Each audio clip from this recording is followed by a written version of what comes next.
I started playing Blizzard RTS on military bases in Canada as a kid. I remember playing dial-up Warcraft 2, building ships and submarines. The turtle submarine was really cool. And that evolved into StarCraft 2 eventually. StarCraft 2 was probably the one that I played the least until COVID happened. And having the career morph because of COVID and working from home, the algorithm recommended a Hearthstone video. And I think I watched 10 hours of his videos that night into the morning. And I was hooked and I started watching tournaments slowly. I don't remember if HomeStory Cup was my first tournament. It may have been an online DreamHack qualifier. And I was really, really impressed with the quality of entertainment that was produced. Like the casters and the game knowledge and the pacing of StarCraft with a distinct early, middle, and late game was so compelling as a product. And I sound like as a business person, well, I guess that's kind of why I'm here. I see it a bit as an opportunity with a lot of the new games coming out. I think StarCraft is undervalued, and I would love to be part of the rebirth of either StarCraft or real-time strategy games in North America.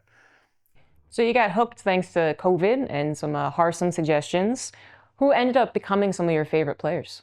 Hearthstone is my favorite player, and then by extension, I live in Ottawa, so I like all of the Shopify Rebellion players. If Hearthstone's not playing, I usually say Beyond's my favorite player. And if neither of those are playing, I usually like it's pretty like easy to root for Scarlet. And then Lambo, I think Lambo belongs in Shopify Rebellion. Um, Even if he's like a little bit quieter, I think I love that team. I think they're like the high emotional intelligence team. I think with TLO's leadership and all of that, you see how they balance each other out and they bring strengths to each other. I think Lambo helps a lot with like gameplay stuff. And you can see how Hearthstone is helping Lambo out with some of the monetization that's required of an esport like StarCraft, where prize pools alone don't make a career. And so it's really cool to see like Harambo kind of come out. And I really like the series they came up with this year. Yeah, Shopify Rebellion is my team. Not only because I live in Ottawa, the headquarters of Shopify, but like I really find the humans that Shopify tends to gravitate around really compelling heroes, examples. Did you start to watch or learn about the history of those players? Some of it, and so like I missed a lot. There's a lot of things when I come to events where I feel I'm soaking in some of the history and energy. I've spent a lot of time with StarCraft historian who is a Koreaphile and bully as well, and they tell me all the stuff I need to know about Korea. But because I joined this community in during COVID, it feels like my preference of players and strategies and all of that tends to gravitate more towards Europe because those heroes were already created by the time that I had joined. My first esports event ever in person was HomeStory Cup 22, A Winter's Dream. Maybe my favorite HomeStory Cup, not to like not to bash the other ones, but it it like walking in here by myself and rolling the dice to come here because I watched a little bit of this on Twitch changed my life, literally. Like I am now pursuing a career in this world, um, and it's such a good solidarity community. Well, not all the time, but it does okay, especially when there's a human face, right? Like it's hard to be like a Reddit writer when you're at LAN events and you have that human connection. And I feel it's what motivates me in North America because you don't really have, I don't feel you have this style of event. Like the DreamHack series are more convention center based with rows of seats. Well, this is walk around for 8 hours. This is share your artwork. This is have weird bands. This is Glühwein. This is Gabriel's Pizza. This is community. It feels way more like family than attending a commercial event.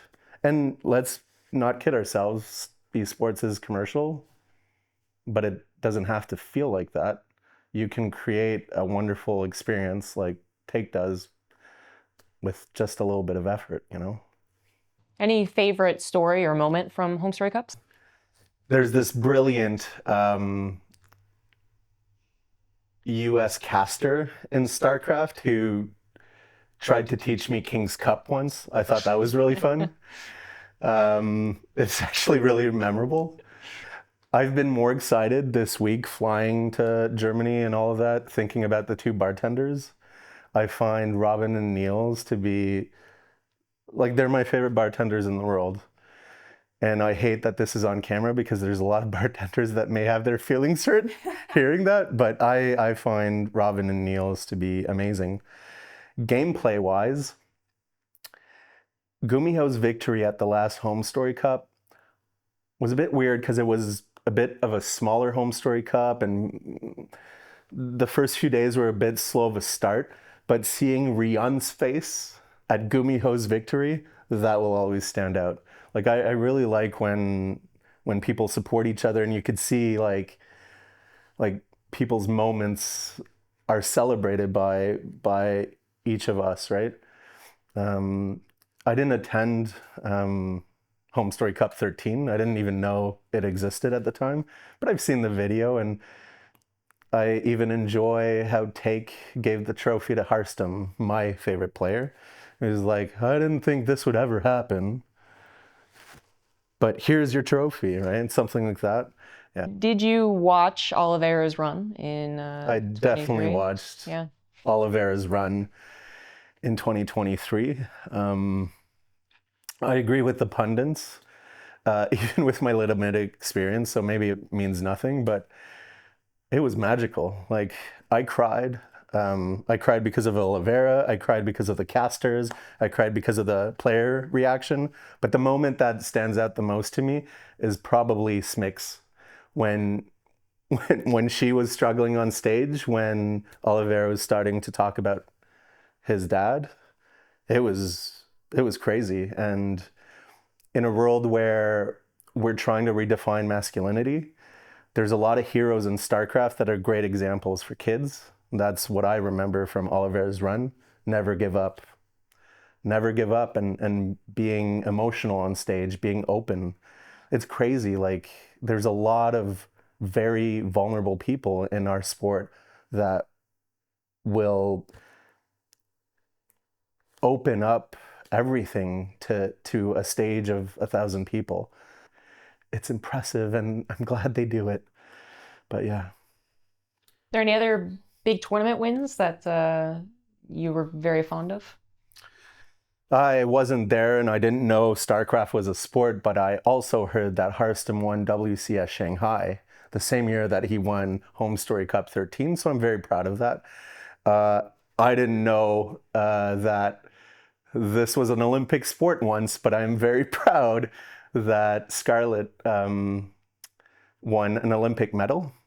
And Scarlett, for me, is special for all sorts of reasons. She plays for the team that I live, like the town that I live in, Ottawa, Shopify.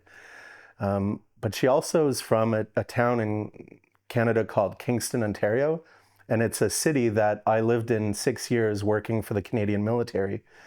And it half saddened me that I kind of missed her whole like big moments in the 2000 teens while living there. Like, I had no idea. But it fills me with pride too that a young lady from Kingston, Ontario is killing it on the world stage, and she's one of the most popular players in the world. I'm not shy about saying that. What is StarCraft's legacy to you? For me, StarCraft is personal. It's what kept me connected to friends when my military family had to move around. And so there's that element. But I'm also very, very proud when I hear the community members I've started to get to know when they talk about how StarCraft influenced the rest of esports. And I think most people know. Like, I thought it was really, really impressive when Victor Goosen, the leader of Team Liquid, credited StarCraft with his entire operation after Clem won. That's notable. And I think there's a lot of people who play Valorant and League of Legends, Dota, who don't know this history. That's okay. We'll work on it. But in our heart is what really matters, and we know who we are. And I think even though right now it may be a little bit difficult as there's uncertainty with StarCraft 2 and the future games, the talent that still remains in RTS will make whatever happens next successful.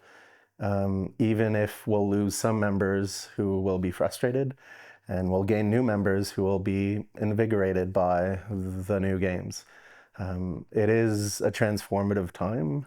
It's nerve-wracking, but I'm hoping for the best. And being a military person, like you really look at human resources in a way maybe like any other organization. Like, we spend a lot of time developing people, and being a military officer by background, it's really it's really impressive to see what resides in the StarCraft 2 community and the potential there for the future, which is probably why I'm willing to commit myself to this world. What do you find so appealing about StarCraft?